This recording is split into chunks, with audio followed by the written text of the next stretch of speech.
अस्सलाम वालेकुम दोस्तों, नदीम तुझे शो में आप सबको खुश आमदीद। दोस्तों, आज हम जिस चीज के बारे में बात करेंगे वो है डेबिट कार्ड। अभी रिसेंटली आप लोगों के घर पे एक नया डेबिट कार्ड आया होगा जिसकी लेफ्ट साइड पे गोल्डन चिप लगी हुई है और मेजॉरिटी जितने भी कस्टमर हैं बैंक्स के, सबको बैंक्स ने वो नया डेबिट कार्ड, एटीएम कार्ड जो है वो भेज दिया है। अब बात यह है कि ये गोल्डन जो चिप लगी हुई है ये क्या चीज है और पहले जो एटीएम डेबिट कार्ड थे वो क्या थे और अब ये जो नया कार्ड आया है इन दोनों में क्या फर्क है, आज हम इस चीज को डिस्क्राइब करेंगे। उसके अलावा हम इस तफसील में भी जाएंगे कि किस तरीके से आपको ये नया जो चिप बेस्ड डेबिट कार्ड है, एटीएम कार्ड, ये आपको किस तरीके से सिक्योर करता है। तो फर्स्ट ऑफ ऑल हम आते हैं इस बात के ऊपर कि इससे पहले जो एटीएम डेबिट कार्ड था वो ब्लैक मैग्नेटिक स्ट्रिप वाला कार्ड था। उस मैग्नेटिक स्ट्रिप में आपका पूरा डेटा होता था जो स्विप होता था। अगर कहीं आप जाके एटीएम इंसर्ट करते थे, अंदर एटीएम में दाखिल करते थे, तो वो कभी कभी ये होता था जो फ्रॉडी या चीटर किस्म के लोग थे वो एटीएम मशीन के बाहर वहाँ पे जहाँ पे कार्ड रीडिंग होती है वहाँ पे वो डिवाइस लगा देते थे। उससे ये होता था कि वो आपका पूरा डेटा वहाँ उस डिवाइस में कॉपी हो जाता था। आप जैसे अपना पिन कोड डालते थे वो भी आपका जो पिन कोड था वो भी कॉपी कर लेते थे और फिर सेम उसका डुप्लीकेट कार्ड बना के आपके अकाउंट से पैसे निकाल लिए जाते थे। बहुत ज़्यादा तादाद में ये इंसिडेंट होने लगे। ऐसा नहीं कि पाकिस्तान में बल्कि दुनिया के बहुत बेशतर ममालिक में इस किस्म के इंसिडेंट होने लगे। तो इसको रोकने के लिए EMV chip based card launch किया गया। अब ये EMV क्या है? 3 कंपनियों के इश्तराक से ये कार्ड बनाया गया है। पहला यूरोपे यानी कि E, दूसरा मास्टर कार्ड यानी कि M और तीसरा वीजा यानी कि V, EMV।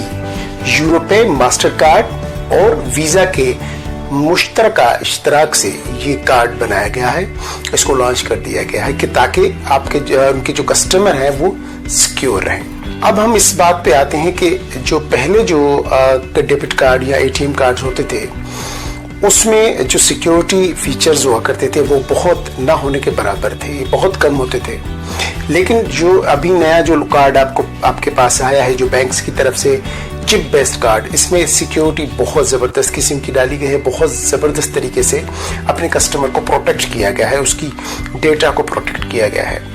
पहले ये होता था कि जब भी आप कोई शॉपिंग करते थे या एटीएम कार्ड से जाके आप पैसे डेबिट करते थे, पैसे निकालते थे, तो आपके पास 2 पिन कोड होते थे। एक तो पिन कोड जो आपको याद है 4 डिजिट का पिन कोड होता था जो आप डाल देते थे।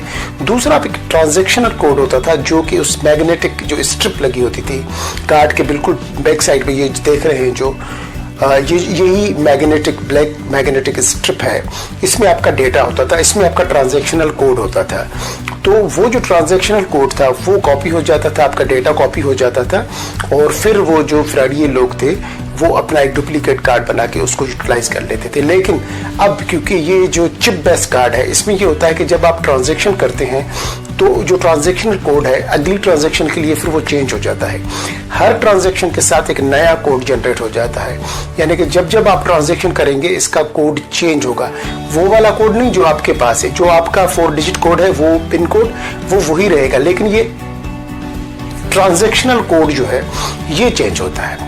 तो ये एक बहुत ज़बरदस्त किस्म का फीचर डाला गया है इस चिप के अंदर। उसके बाद SBP ने ये स्टेप उठाया कि यार ये चिप प्लस पिन कार्ड है, यानी कि इसमें चिप भी है प्लस पिन भी अब लगेगा।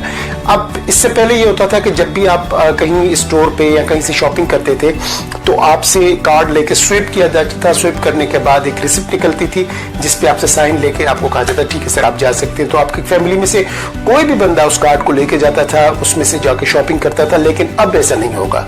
अब जब भी आप कहीं जाएंगे शॉपिंग के लिए, किसी भी दुकान पे, किसी भी आउटलेट पे, आपका कार्ड उस मशीन के अंदर इंसर्ट किया जाएगा। देखें जो स्ट्रिप वाला मैग्नेटिक स्ट्रिप वाला कार्ड होता है वो स्विप किया जाता है, चिप कार्ड इंसर्ट किया जाता है। हालांकि चिप कार्ड के अंदर भी दोनों चीजें दी गई हैं, उसमें मैग्नेटिक स्ट्रिप भी पीछे से दिया गया है और चिप भी दिया गया है। लेकिन अक्सर जो स्विप मशीनें अभी जो नई आई हैं, जो मर्चेंडाइज मशीनें नई आई हैं, वो इंसर्ट करती हैं। आप कार्ड आपने इंसर्ट किया और वो आपसे वो यकीनन ये बोलेगा कि सर इस पे अपना पिन कोड डालें।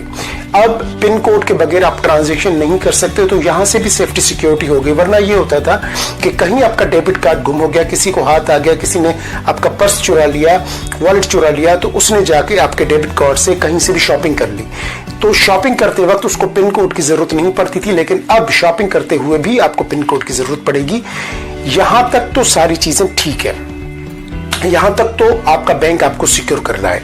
लेकिन कुछ चीजें ऐसी हैं जहां पे अब आपने अपनी सिक्योरिटी का ख्याल रखना है कि अपना डेटा किसी के साथ शेयर नहीं करना। उसके अलावा मैंने अक्सर ये देखा है कि काफी दोस्त पेट्रोल पंप पे जाते हैं, जब पेट्रोल फिल करवाते हैं तो उसको फिर कहते हैं कि यार इस डेबिट कार्ड में से अपने पैसे डेबिट कर लो। वो बंदा लड़का डेबिट कार्ड लेता है आपका और चला जाता है, थोड़ी देर के बाद वापस आके आपको डेबिट कार्ड देता है। ऐसा हरगिज ना करें, किसी को अपना डेबिट कार्ड नहीं दिया करें। अगर वो कहे कि मैं इसकी ट्रांजैक्शन कर लेके आता हूं तो पहले बोले कि मर्चेंडाइज मशीन यहां लेके आओ। अगर नहीं लेके आता तो प्लीज अपनी गाड़ी से उतरें, गाड़ी को साइड में पार्क करें, गाड़ी से उतरें, उसके साथ जाएं, अपने सामने वो ट्रांजैक्शन करवाएं। अपना डेबिट कार्ड किसी को नहीं दें, आपको नहीं पता से डेबिट कार्ड में बहुत सारी चीजें ऐसी हैं जिनसे वो फायदा उठा सकते हैं। आपका डेबिट कार्ड नंबर, आपका सिक्योरिटी कोड, बहुत सारी चीजें आपके डेबिट कार्ड पे होती हैं। अगर उनकी पिक्चर्स ही सिर्फ वो ले ले तो उससे वो ऑनलाइन शॉपिंग कर सकता है। तो इन चीजों से बचने के लिए बेहतर है कि जो भी ट्रांजैक्शन हो अपने सामने करवाइए। अपना डेबिट कार्ड किसी को हैंड ओवर मत करो, अपना पिन कोड किसी को मत बताओ, अपनी डिटेल किसी को मत बताओ। इससे ये होगा कि बैंक तो आपको वैसे ही सिक्योर कर रहा है, लेकिन आप भी अपनी तरफ से कुछ स्टेप्स लोगे। दोस्तों, बस जाते जाते एक छोटी सी रिक्वेस्ट करूंगा कि अगर वीडियो अच्छा लगा है तो मेरे फेसबुक पेज को जरूर फॉलो कीजिएगा, और उसके अलावा नदीम तुनियो के नाम से मेरा यूट्यूब चैनल है, उसको जरूर सब्सक्राइब कीजिएगा और बेल आइकन को जरूर हिट कर दीजिएगा ताकि मेरी हर नई आने वाली वीडियो आपको मिल सके। उसके अलावा अगर कोई भी फाइनेंशियल क्वेश्चन, कोई बैंक से रिलेटेड क्वेश्चन या किसी इंश्योरेंस कंपनी से रिलेटेड क्वेश्चन, कोई भी आपका जो फाइनेंशियल क्वेश्चन हो, कमेंट सेक्शन में जाके जरूर लिखिएगा। मैं इंशाल्लाह पूरी कोशिश करूंगा कि जल्द से जल्द आपको उसका जवाब दे सकूं। उसके अलावा अगर आप किसी ऐसी प्रोडक्ट के ऊपर या किसी ऐसी इंफॉर्मेशन जो आप चाहते हैं कि यार मुझे मिलनी चाहिए, तो अगर कोई आप समझते हैं कि इस पे वीडियो बनाना चाहिए तो जरूर मुझे जाके मशवरा दीजिएगा। मैं पूरी कोशिश करूंगा कि उस टॉपिक के ऊपर भी कोई वीडियो बना के आपके लिए पेश करूं। अब मुझे इजाजत दीजिए, अपने दोस्तों का, अपनी फैमिली का बहुत ज्यादा ख्याल रखिएगा। अल्लाह हाफिज।